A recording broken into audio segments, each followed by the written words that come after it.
Olá, alunos. Vamos continuar nossa aula com a aplicação 4.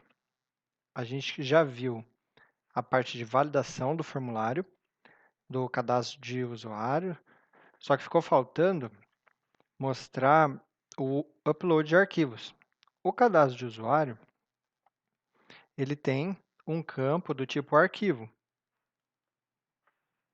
Esse campo aqui serve para enviar qualquer arquivo, né? Mas no caso aqui vai ser só para enviar arquivos PNG, que meu sistema só vai funcionar com PNG, que vai ser a foto do avatar do nosso usuário.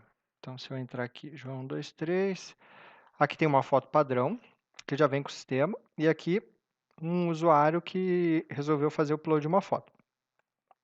Vamos dar uma olhada como que isso é feito. Primeira coisa é na visão do formulário, uma coisa que a gente não pode esquecer. Então, na tela de cadastro de usuário, ó, eu tenho 3 campos, né? Esse daqui é meu formulário com os 3 campos. Para criar o campo input, aqui, ó, input do tipo file. Só isso.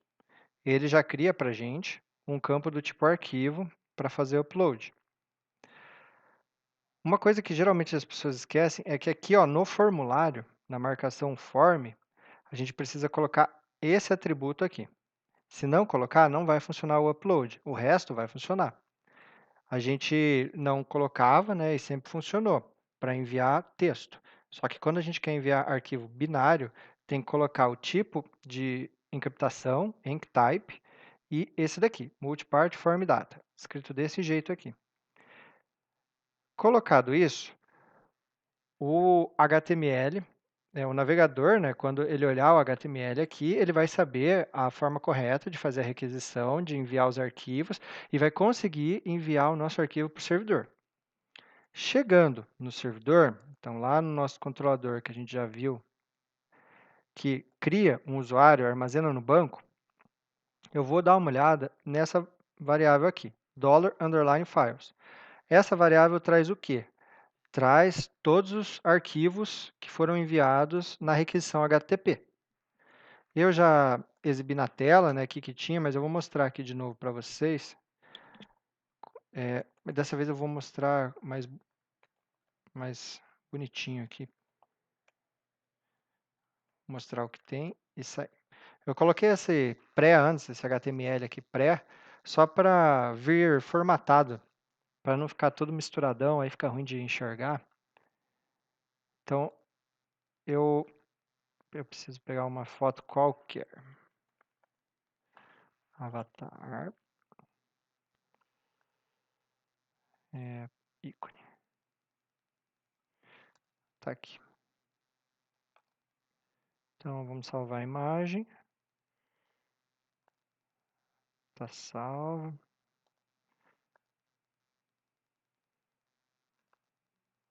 Beleza.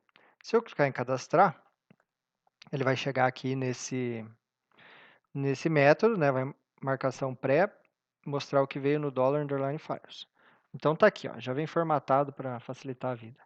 Então, só tem um upload, né? Que é foto. Por quê? Porque o nome do campo é foto. E o que tem? As informações, name, o nome original, né, do arquivo que foi enviado pelo usuário, o tipo, se ele conseguir detectar, né, qual é o tipo, muitas vezes pode ser que ele não consiga, tá? Onde está gravado esse arquivo, então ele é gravado numa pasta temporária, o Apache, chega a requisição HTTP para o Apache grava o arquivo numa pasta temporária com um nome aleatório. Então está aqui, se eu quiser guardar definitivamente, é esse arquivo aqui que eu tenho que mover para a pasta definitiva dele. Teve algum erro, tamanho do arquivo, 7K, então bem pequenininha a imagem. Então é isso que eu tenho, nome, tipo, nome temporário, erro e tamanho. Eu vou, então, apagar tudo isso.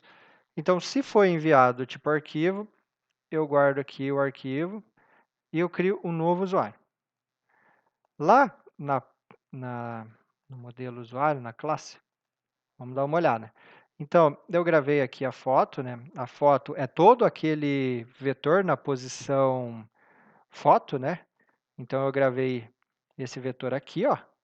posição foto, então eu gravei as informações do upload. E aí, o que eu vou fazer? Aqui no verificar erros, por exemplo, eu estou chamando essa classe de DW3 Imagem Upload. Vamos dar uma olhada no que ela faz.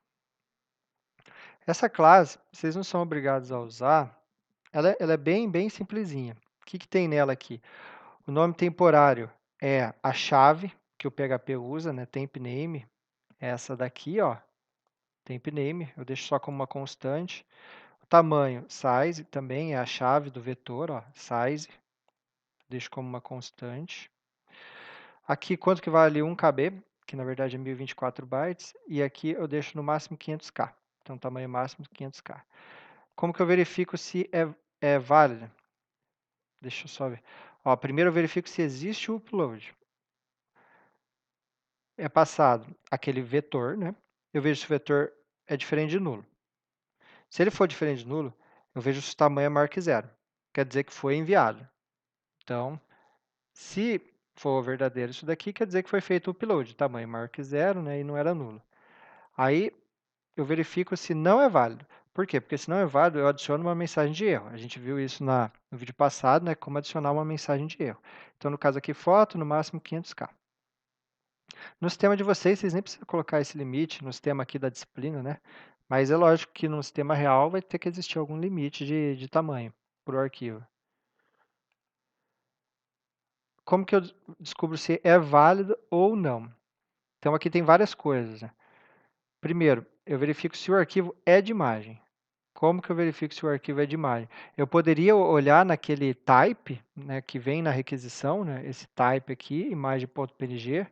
Era uma forma também de ver. Tem outras formas. Primeiro, eu verifico se existe o upload, né, se não é nulo esse vetor. Se não for nulo, eu uso essa função do PHP, get image size, que seria pega o tamanho da imagem e passo o arquivo. O caminho para o arquivo, né? Então, aqui, o nome temporário é o caminho para o arquivo. Essa função, ele verifica se é um arquivo de imagem. Mas, que nem eu escrevi aqui, pode ocorrer um falso positivo também. Depois que eu verifico se teve um upload, se é um arquivo de imagem, para ser válido, o tamanho do arquivo tem que ser menor ou igual a 500K. Menor ou igual a 500K, ele é válido. Além desses métodos que eu mostrei, tem esse existe, né, que eu verifico se o arquivo existe e passo o caminho. Só que esse existe, ele não é usado aqui, nessas funções. Por quê? Porque essas funções, ele está verificando se o arquivo existe assim que ele foi enviado pela requisição. Essa função, esse método aqui vai ser usado em outro lugar, porque não vai ser mais na pasta temporária lá do Apache. Ó, já dá para ver que é na pasta público agora. Então, aqui é verificar se a imagem existe na pasta definitiva. Então, lá na pasta público, IMG e aqui nome da imagem, né, que foi passado por parâmetro. Então, ele verifica se existe aqui, ó, pasta público, IMG, ó. Eu tenho a imagem padrão, que já vem com o sistema, e a imagem, ó, 2.png, que é a imagem do usuário 2, ó. A imagem do usuário 2 foi guardada aqui.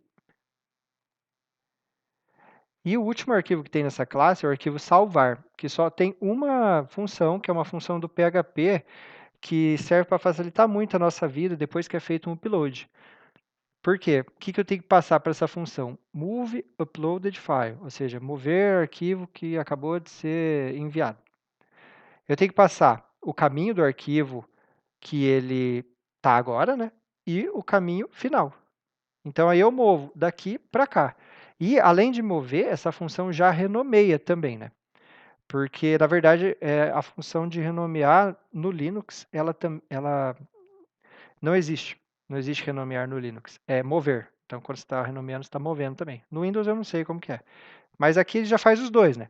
Você já tira de um lugar, já põe para o outro e tem que ter o nome completo, né? O nome com todas as pastas, com o nome do arquivo, com a extensão. E aqui o destino também, já completo com o nome do arquivo, com a extensão. Então, esse salvar simplesmente chama isso daqui. E aqui você passa o vetor inteiro e para facilitar também a vida, e aqui eu já pego qual é a chave correta, que é o nome temporário. Então é isso que nossa classe de imagem upload faz.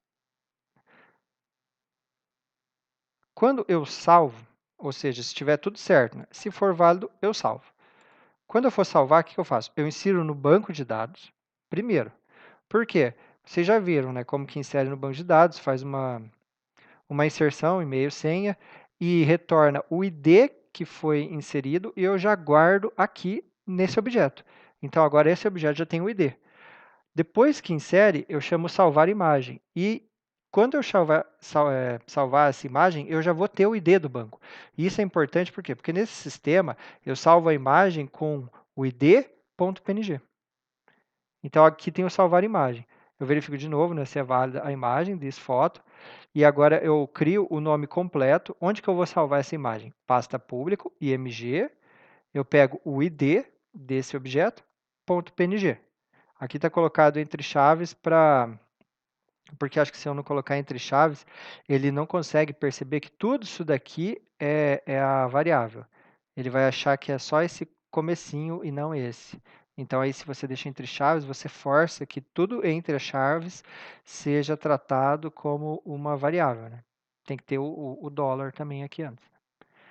E aí eu chamo o salvar, que a gente acabou de ver. Eu passo o vetor inteiro e onde eu vou salvar, né? Pasta público, mg, id.png. E assim está salva a nossa imagem. Como que eu uso agora essa imagem? Para eu usar a imagem, eu vou usar da mesma forma que eu usaria qualquer imagem no meu sistema. Eu coloco lá no HTML a marcação IMG e falo para procurar aqui ó, na pasta URL público, IMG e o ID. Vamos dar uma olhada como que isso é feito na visão. Na visão, eu vou voltar aqui para a tela. Tanto faz, 1, 2, 3. Ó, é usada aqui, ó, na listagem de mensagens. É usada a imagem, o nome do usuário, a mensagem e o botão de deletar. Então, vamos lá na visão, mensagens. Aqui, então, no começo da visão de mensagens, tem aquela mensagem flash de cadastrado com sucesso. Aqui tem o formulário para cadastrar. Então, no formulário para cadastrar, eu estou reutilizando aquele pedaço de visão que mostra uma mensagem de erro. O resto é tudo igual da forma que a gente já explicou no cadastro de usuário. Então, é a mesma coisa, só que aqui eu estou cadastrando a mensagem. E aqui tem a listagem de mensagens. Então, tem um for each, que vai passando por todas as mensagens. Para cada mensagem é criado um formulário. Por que é criado um formulário? Porque esse botão de deletar mensagem tem que fazer aquela requisição delete e usa post. Por isso que eu estou criando um formulário. E eu não estou usando JavaScript, né? Porque senão não precisaria do formulário. Mas como eu estou usando só HTML, então para fazer uma requisição post, eu preciso de um formulário HTML. Então está aqui o meu formulário, e esse formulário é só para aquele botão de deletar, que vai para a URL raiz, mensagens, barra ID, e eu vou fazer um delete, que na verdade aqui ó, é o post com o campo escondido delete. Aí vem a marcação IMG. A marcação IMG vai mostrar. Eu poderia ter um if, né, se eu não quisesse mostrar, se ele não tivesse. Mas aqui, quando ele não tem, eu exibo a padrão. Então, não preciso do if. Então, tem aqui a marcação MG. Eu vou pegar de onde? Da URL MG, mensagem, get usuário, get imagem. Então, esse get imagem da classe usuário, o que ele faz? Ele já verifica para mim se na pasta tem a imagem. Se tiver, ele retorna o nome certinho.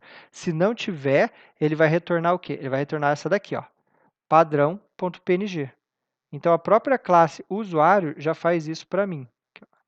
Aqui é a classe usuário, getImagem.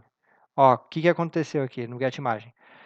Ele assume que por padrão tem. Então, vai ser id.png. Aí tem um if. Se não existir essa imagem aqui, o que ele faz? Ah, então usa padrão.png e retorna o nome. É isso. Lá na visão, aqui nas mensagens, ó, então, Como aqui eu estou usando mensagem, né? Eu estou passando mensagem por mensagem, a gente já vai ver no modelo da mensagem que tem um get usuário. Esse get usuário me retorna o objeto usuário, igual da classe modelo, objeto usuário, e por isso que eu posso chamar o get e-mail. Aí depois o texto da mensagem e aqui o botão que envia o formulário, que é para deletar. Então, de upload, é isso daí. Se eu mostrar o HTML aqui como ficou, ó, por exemplo, olha como que ficou aqui. Ó, o primeiro formulário aqui tem a mensagem padrão, ó, URL público, então ele pega padrão. E o segundo aqui, ó, como tem uma imagem aqui, URL público, imagem 2.png. Então está aqui o HTML final. Essa, então, foi a parte do upload de arquivos. Agora, falta mais uma coisa para a gente ver de novo nessa aplicação, que é a paginação. Bom, a paginação, ela fica também nessa página de listagem aqui. Eu vou cadastrar mais mensagens, né? Então, deixa eu ver, mínimo 3 caracteres. Então, eu vou escrever 1. Ó, cadastrei. 222, 333, 444. Cadastrar 10 mensagens. E a última, 0. Pronto, cadastrei tudo. Olha como que ficou aqui. Aqui é uma paginação super simples, né? Então, a listagem exibe no máximo 4 mensagens. Então, tem 4 aqui e aparece um botão, próxima página. Se eu clicar, ó, agora aparecem as próximas. Está aqui na ordem que foi cadastrada. 3, 4, 5, 6, 7, 8, 9, 10. E aí tem um botão também para voltar às páginas. Então, agora aqui tem todas as mensagens cadastradas. Como que foi feito isso daqui? Quando eu entro pela primeira vez nessa página, eu estou aqui, ó, né, app4/mensagens. Essa página é a página inicial.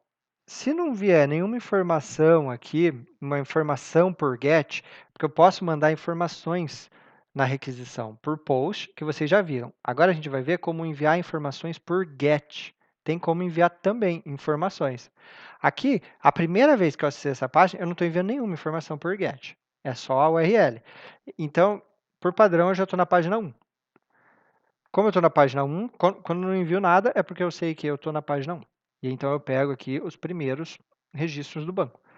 Aqui é um link, ó, e se eu passar o mouse, dá para ver aqui no cantinho para onde que ele vai me levar. E vai mostrar aqui em cima, ó, a mesma rota que eu estava, que é a listagem, só que aí tem um interrogação P igual a 2. Isso daqui é a informação enviada por GET. Isso não faz parte da rota, não faz parte do caminho que eu vou acessar.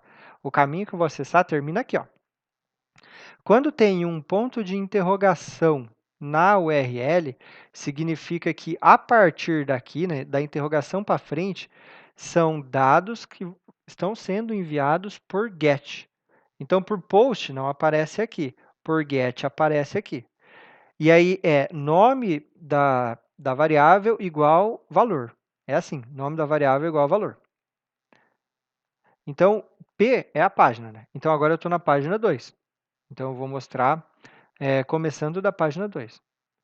Se eu passar o mouse aqui, ó, aparece P igual a 1. Então, se eu clicar em página anterior, ele vai para a página 1. Aqui, ó, se eu passar o mouse, aparece aqui ó, nesse canto aqui da tela, P igual a 3. Então, a próxima 3 anterior é 1. Ó. Então, se eu clicar em próxima, ó, eu vou para P igual a 3. Eu posso até escrever aqui, ó, P igual a 9. Ele não achou nada. Por quê? Porque ele vai pegar os registros a partir vamos supor, do bloquinho 9. Como não existe, beleza. E se eu escrever página 2 aqui, ó, eu volto para a página 2. Então, se eu voltar aqui para 1, estou na página 1. Como eu estou na página 1, ele sabe que não tem nenhuma antes. E como tem mais, tem botão próximo. Aí, quando ele sabe que eu cheguei no final, não tem mais próxima página. Tudo isso, a princípio, parece ser óbvio, mas, na verdade, vocês vão ter que fazer tudo isso no braço. Vocês vão ter que saber se está no começo, se está no final. Como que vocês sabem se já chegou no final? Como que vocês calculam quais registros vão mostrar? Tem que fazer uma continha para isso daí. Eu vou mostrar para vocês como fazer. Primeira parte, né, a parte da visão aqui. A parte da visão é a mais simples. Aqui embaixo tem os dois botões, né, que é para voltar e para ir para a próxima página. Como que eu sei se eu tenho que mostrar o botão para voltar?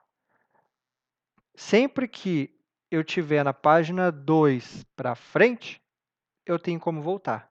Se eu tiver na página 1 ou qualquer outra coisa para baixo, né, mas seria um bug, não tem como voltar. Já estou na primeira página.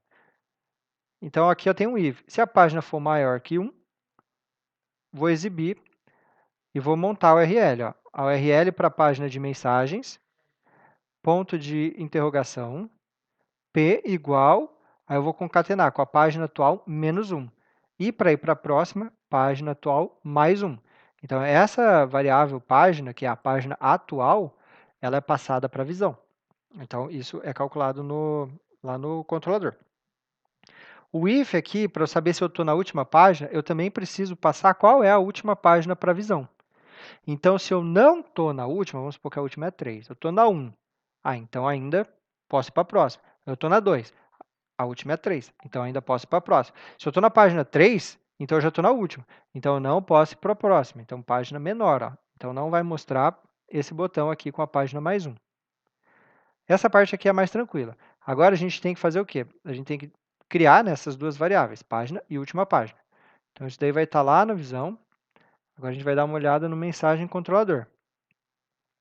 O mensagem controlador tem mostrar... Vamos por partes, então. A listagem. A listagem eu tenho que estar logado, senão eu não posso acessar a listagem. E nessa aplicação eu não tenho dois níveis de usuário. Todos os usuários são iguais. Então, esse verificar logado está aqui no meu controlador, na classe abstrata. Né? Verificar logado, o que eu só faço? Eu só vejo se o usuário não é nulo, né? Porque se for, vou para a página de login. Eu redireciono. E como que eu sei que o usuário não é nulo? Eu vejo se tem o ID na seção. Se tiver, eu guardo e beleza. Na outra aplicação, eu ainda fazia a busca no banco. Nessa eu não fiz porque eu não precisava. Mas geralmente vocês vão precisar retornar no banco todas as informações daquele usuário. Como essa aplicação é muito, muito simples, eu nem preciso pegar as informações. Por exemplo, se eu quisesse exibir aqui o nome do usuário que está logado, aí eu teria que fazer uma requisição para o banco. Maravilha. Verifico se está logado. E aí eu criei uma função, um método aqui, que calcula a paginação para mim. Por que eu deixei no método separado? Mas para ficar organizado, para facilitar a vida de vocês. E vamos supor que eu precisasse reutilizar esse método para várias listagens diferentes. Eu colocaria numa classe separada e eu poderia reutilizar o método. Então, se for numa listagem de produto, uma listagem de usuário, listagem de cliente, eu reutilizaria esse método para calcular a paginação. Então, eu deixaria ou aqui na classe Py, controlador, ou numa outra classe só para reutilizar. Então, está aqui, calcular a paginação. Como que eu vou fazer? Primeira coisa, eu tenho que descobrir qual página o usuário está. Para isso, eu vou usar o P, eu vou procurar se veio a informação P por GET. Então, agora é a primeira vez que a gente está usando o GET. A gente sempre pegava informações por POST, agora a gente vai pegar por GET. Então, tudo que eu escrever aqui, ó, na frente do caminho, é uma informação enviada por GET, e isso é do HTTP, não é algo do não é algo do PHP, é algo do HTTP, é assim que a gente envia informação por GET. E no PHP, as informações vão estar aqui nesse vetor. Então, se foi enviado, o que eu faço? Eu vou pegar o valor que for enviado e aqui eu transformei inteiro. Mas se não tiver valor enviado, é porque eu estou na primeira página. Então, página vale 1. Então, aqui eu só transformei em inteiro porque eu vou ter que fazer continha com isso daqui. Então, agora eu sei qual é a página que eu estou. Aqui é o limite, que seria do banco. 4, o limite seria 4, então, registros que eu vou recuperar. Então, a minha listagem só exibe 4 registros. Se eu mudar aqui, por exemplo, para 2, eu só vou exibir 2 por página. Então, ó, mudei para 2. Opa, erro de sintaxe. Eu apaguei o ponto e vírgula aqui. Ó, agora só tem 2 por página. Então, agora cada página tem 2. Ó. Então, se eu voltar aqui para 4, beleza. Agora, eu tenho que saber qual é o offset, que também eu tenho que passar no banco. O que é offset? Offset é um deslocamento, que seria, a tradução seria deslocamento, mas pode pensar que é a partir de qual registro. Quantos registros eu tenho que pular para o banco de dados fazer a consulta, né? Por exemplo, se eu não pular nenhum registro, ele vai pegar os primeiros. Só que vamos supor que eu estou na página 2. Então, eu tenho que pular quanto? Eu tenho que pular 4 registros, porque eu estou na página 2. Então, eu vou fazer uma consulta, vou pular 4, vou falar para o MySQL, pular 4 registros e me trazer os próximos 4. Então, é assim que eu pego os registros da página 2. Então, eu vou ter que calcular esse offset. Mas é muito simples de calcular. É a página menos 1 vezes o limite. Por quê? Porque tem que levar em consideração quantos que eu pego, né, por vez e qual é a página atual. A página atual começa em 1. Então, 1 menos 1 é 0. Então, na página atual, tudo isso daqui dá 0, então eu não pulo nada. Quando eu estiver na página 2, 2 menos 1 é 1. Então, eu pego 4 por vez. Então, 1 vezes 4, 4. Então, eu tenho que pular 4. Se eu estiver na página 3, 3 menos 1, 2. Então, 2 vezes 4, 8. Então, se eu estiver na página 3, eu vou pular 8 registros e começar a mostrar a partir daí, né? Então, vocês já devem ter entendido a fórmula aqui. Super simples. Agora que eu tenho essas duas informações, eu posso passar elas aqui para o buscar todos do meu modelo e ele já vai me encarregar de fazer a SQL correta. Vai me trazer as mensagens, ou seja, sempre no máximo 4 mensagens. E eu já tenho quase tudo pronto. O que mais que eu preciso? Eu preciso descobrir qual é a última página. Para eu descobrir qual é a última página, para saber se eu tenho que mostrar lá na paginação o botão para avançar. Só que para eu descobrir se eu estou na última, eu tenho que saber quantas páginas tem. E para eu saber quantas páginas tem, eu tenho que saber quantos registros tem no banco. Então, eu vou precisar fazer mais uma consulta. Uma consulta que me retorna quantos registros tem na tabela, o count, que vocês viram no banco de dados, né? A função count me retorna quantos registros eu tenho no banco. Então, aqui eu tenho uma função que roda essa SQL e me retorna quantos registros tem no banco. E aí, o que eu faço? Eu vou dividir a quantidade de registros pelo limite, que é esse daqui, né? Ou seja, quantos que eu pego por vez. Eu sempre pego de 4 em 4. Então, por exemplo, se eu não tiver nada no banco, zero. Então, 0 dividido por qualquer coisa é 0. Então, a última página aqui vai ser 0. Ah, a última página vai ser 0. Será que vai bugar? Bom, eu estou na página 1 e a última é 0. Lá na minha visão, como eu estou na página 1, eu não volto. E como 1 não é menor que 0, eu também não avanço. Então, beleza, não mostrou o botãozinho. Mas vamos supor que eu tenha um registro no banco. 1 dividido por 4 vai dar 0,25. Mas o que importa é que dá 0, qualquer coisa. Se o resultado é 0, qualquer coisa, aqui eu chamei uma função ceil, que é teto. Ela sempre arredonda para cima. Então, essa função é arredondar para cima. Tem outras formas de fazer essa conta. Eu fiz desse jeito aqui. Então, se der 0, qualquer coisa, como eu sempre arredondo para cima, vai dar 1.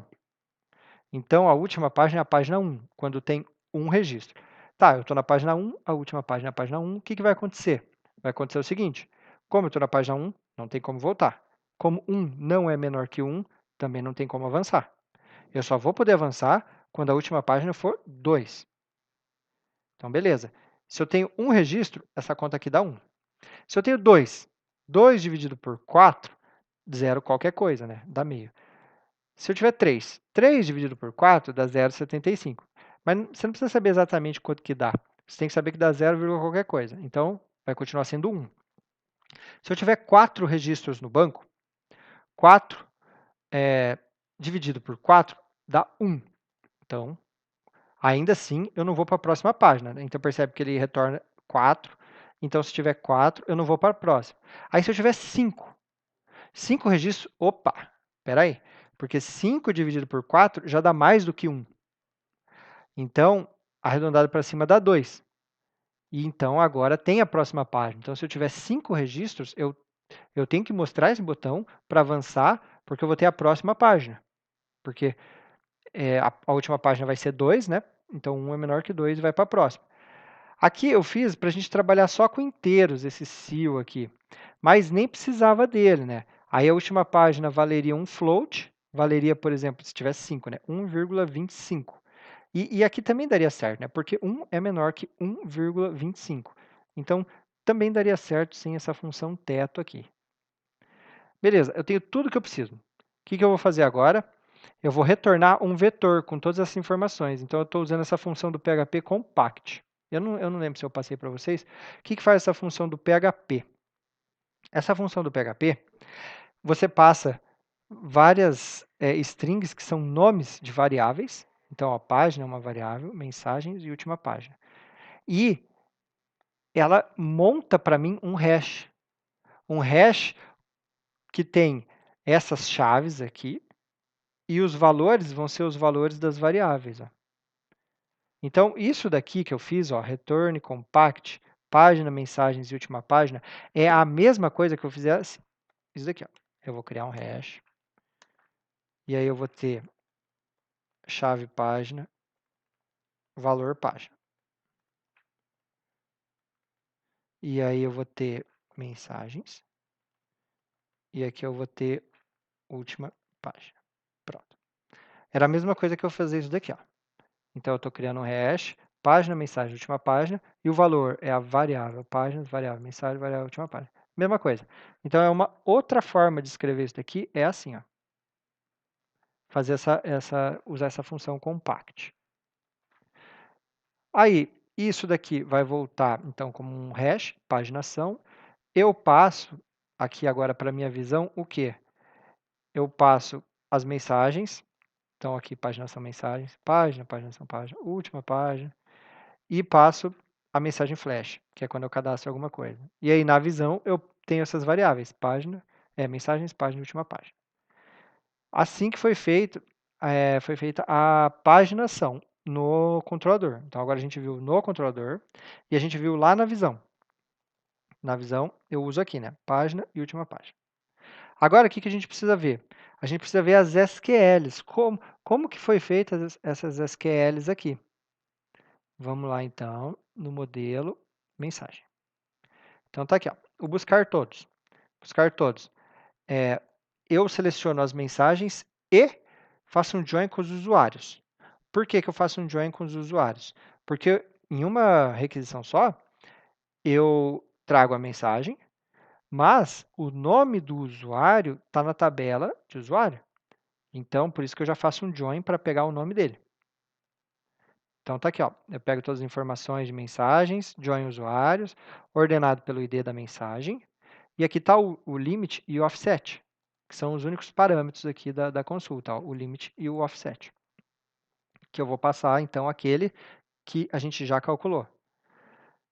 O buscar por ID, nada de novo. Aqui o inserir, nada de novo. Deletar, nada de novo. E tem o contar todos. O contar todos serve para eu calcular a última página. Eu tenho que saber quantos registros tem na tabela. Então, como que eu faço isso? Faço esse select count ID from mensagens. Então, esse count aqui é do banco de dados, ele me retorna quantos registros tem na tabela.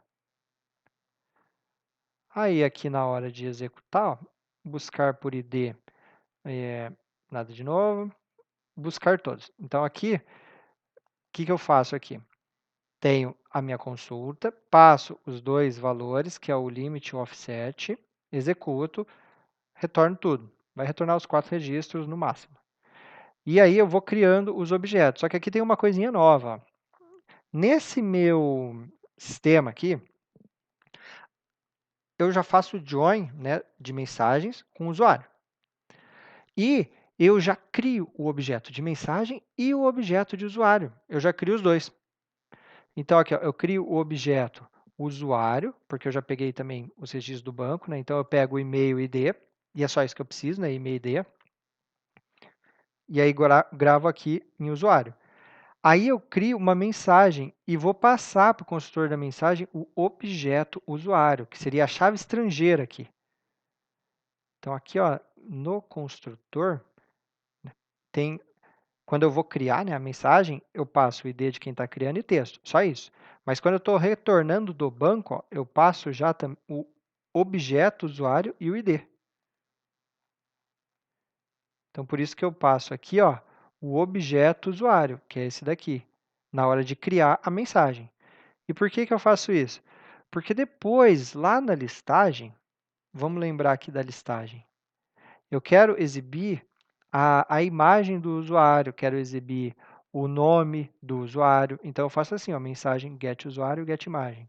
Mensagem get usuário, get e-mail. E o get usuário está aqui, ó, get usuário me retorna o objeto. E aí eu posso chamar os métodos desse objeto. Aqui, get usuário ID, se eu precisar do ID. Então, por isso que eu fiz desse jeito, ó, o buscar todos. Tem outras formas de fazer também, mas essa, com certeza, é a forma mais eficiente. Tem outras formas que vocês vão rodar mais consultas, mas é bem melhor você rodar uma consulta só, que já traz os dois. O contar todos, ele retorna aqui um registro só, né, porque é só quantas linhas tem na tabela, e desse registro eu pego a coluna 0, que é o valor, e transformo no inteiro. Então, já retorno o inteiro do contar todos. E aqui a função que verificar erros, a gente viu lá do cadastro de usuário, aqui é do cadastro de mensagem, no mínimo 3 caracteres. Igualzinho o que a gente viu lá no cadastro de usuário. Mesma coisa. Deixa eu ver se faltou então. Não faltou nada então desse modelo. Deixa eu ver se ficou faltando alguma coisa aqui na parte do usuário. Também não. Aqui na classe modelo abstrato eu não tenho nada. Tá, então, na parte de paginação era isso daí. Então, agora passei toda a parte da paginação. Aqui é a questão da armazenação. Vamos armazenar aqui, ó, registro.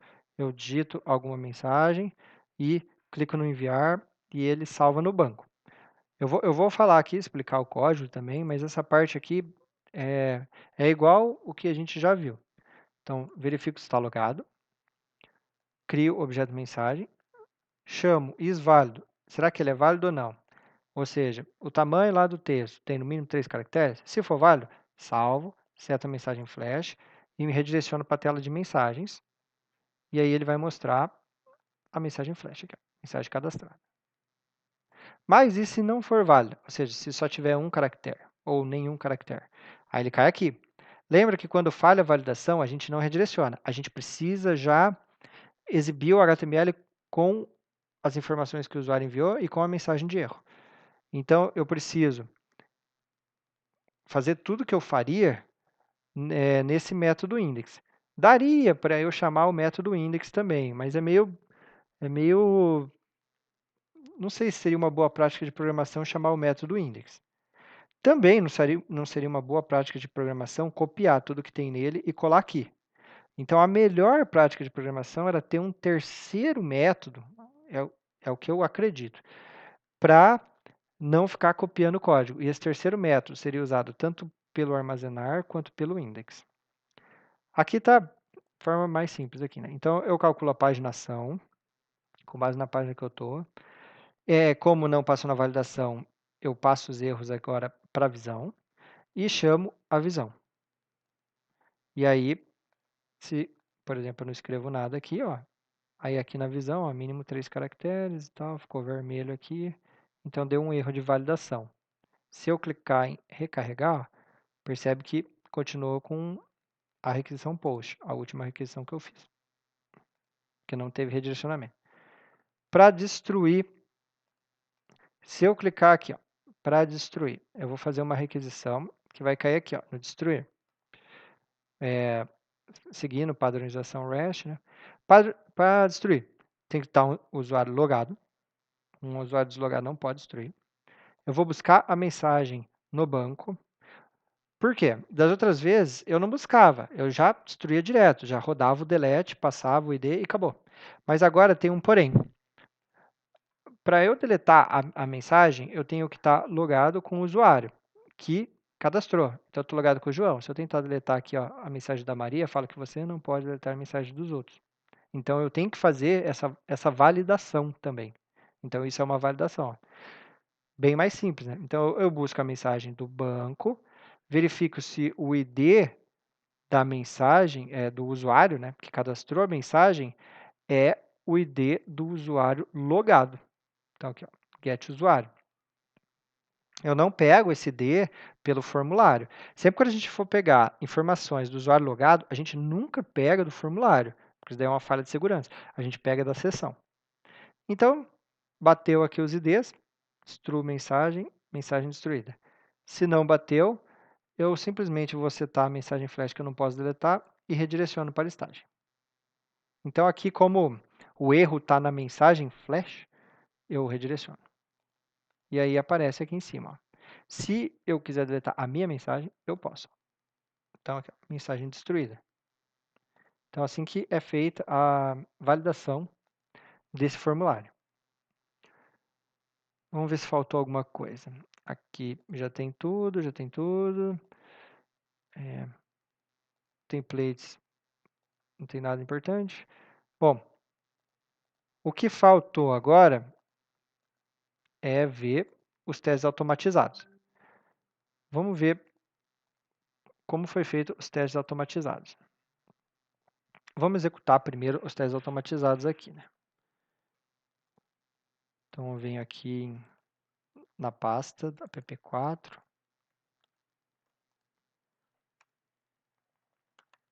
E rodo o testar.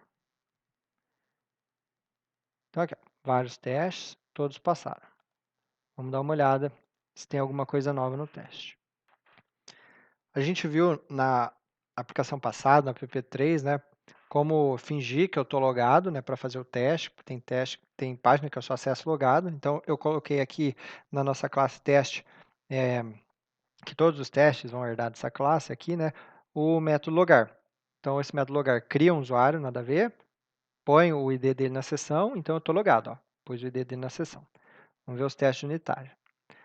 Teste unitário para inserir. Aqui eu estou inserindo o usuário só com e-mail e senha, salvo e vejo se tem no banco. Aqui eu não estou testando o upload. Por que eu não estou testando o upload? No framework, aqui nesse framework bem simplesinho que eu fiz aqui, eu não fiz para testar uploads. Então, não dá para testar. Mas se você quiser inventar alguma forma de testar uploads, você pode tentar testar isso daí. Mas eu não fiz. E eu também não vou cobrar de vocês que vocês testem o upload na aplicação de vocês. Né? Num framework real, vai ter já implementado métodos para você testar upload. Então, aqui eu não implementei. Então, aqui, um teste normal de inserir, não é nada de novo. Teste do buscar e-mail. Nas mensagens. Antes de cada mensagem, insere um usuário no banco.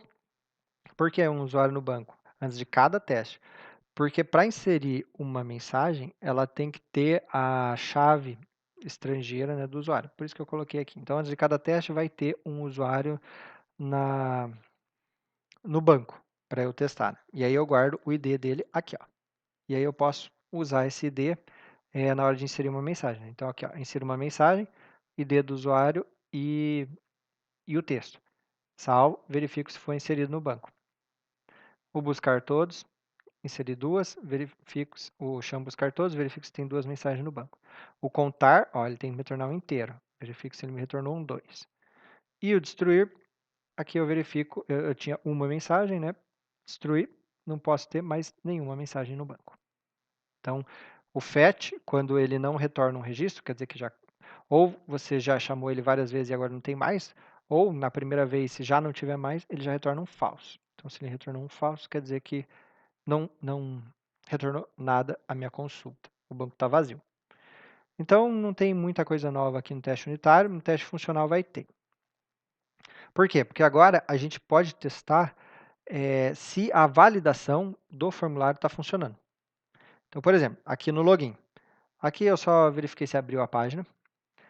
Aqui eu faço um login e verifico se deu certo. Então, também nada de novo. Passei as informações corretas. Aqui o João e o login. E agora tem a coisa nova. Login inválido. Como que eu faço para testar isso?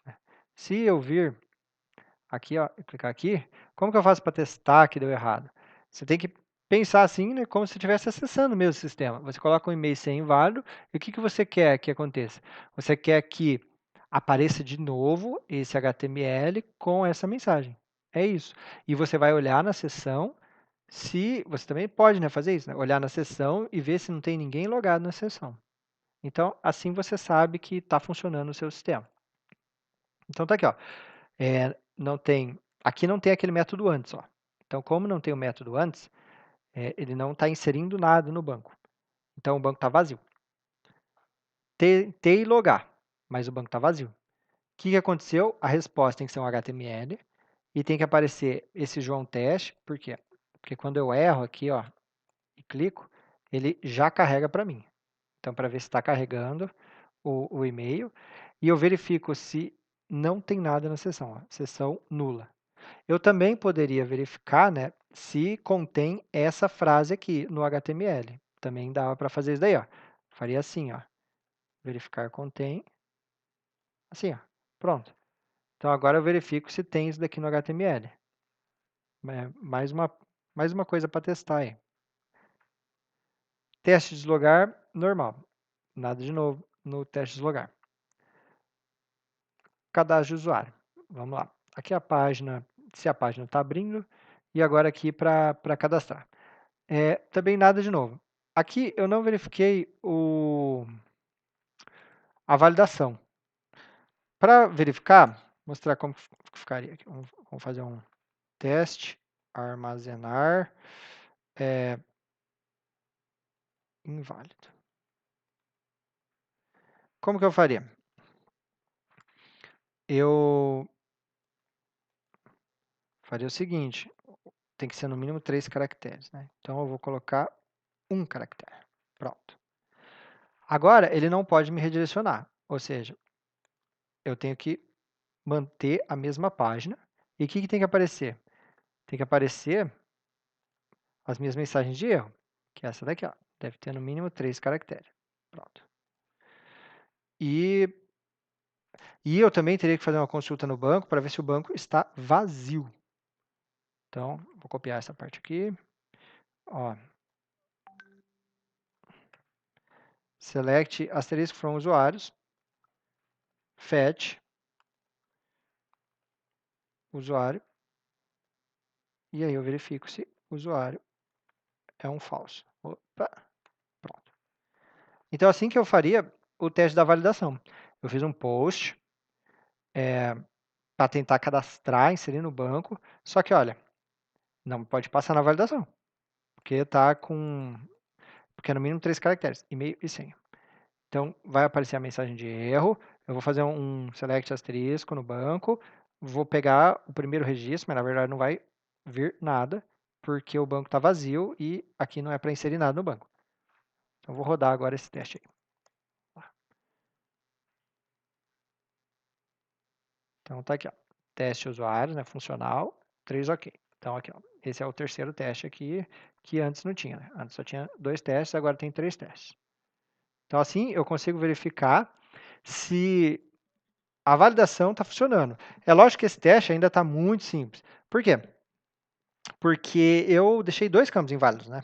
E os 2 campos têm a mesma mensagem de erro. Então, vamos supor que se tivesse mensagens de erro diferentes, aí daria para eu colocar 2 verificar contém aqui, né? Um para cada campo. E aí ficaria melhor, né, o meu teste, porque aí eu sei que eu tenho certeza que deu erro nos dois. Porque vamos supor que tenha dado erro só em um dos dois.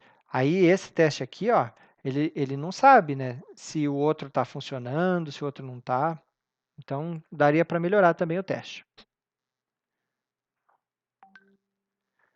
Vamos ver. O teste raiz é só aquele que redireciona, né?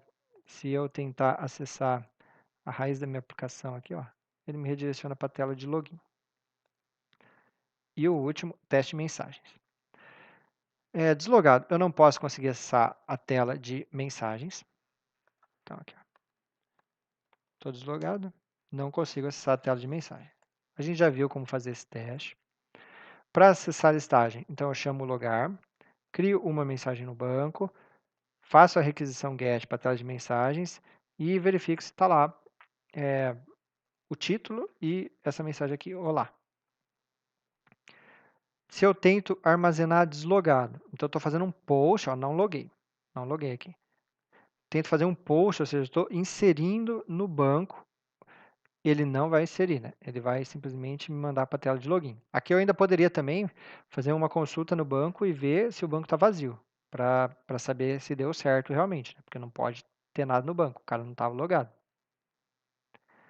Aqui é o armazenar correto, né? Então eu logo, faço o post, ele vai me redirecionar para a tela de mensagens, eu faço uma consulta no banco e vejo se tem um registro no banco, que é esse que eu acabei de criar aqui. Teste destruir. Logo, crio uma mensagem, faço a requisição delete, tem que me redirecionar para a tela de mensagens e vejo se, se meu banco de dados está vazio. E aqui o teste que eu tenho que destruir é uma mensagem de outro usuário. Então, eu vou logar, então esse é o usuário 1. Aqui eu estou criando outro usuário, esse daqui vai ser o usuário 2 do meu banco. E eu estou criando a mensagem com o usuário 2, ó. Outro usuário, pego o ID e salvo. Mas eu estou logado como usuário 1, o primeiro usuário do banco. E aí eu faço uma requisição delete. Ele vai me redirecionar para a tela de mensagens, porque ele sempre me redireciona, dando certo ou dando errado.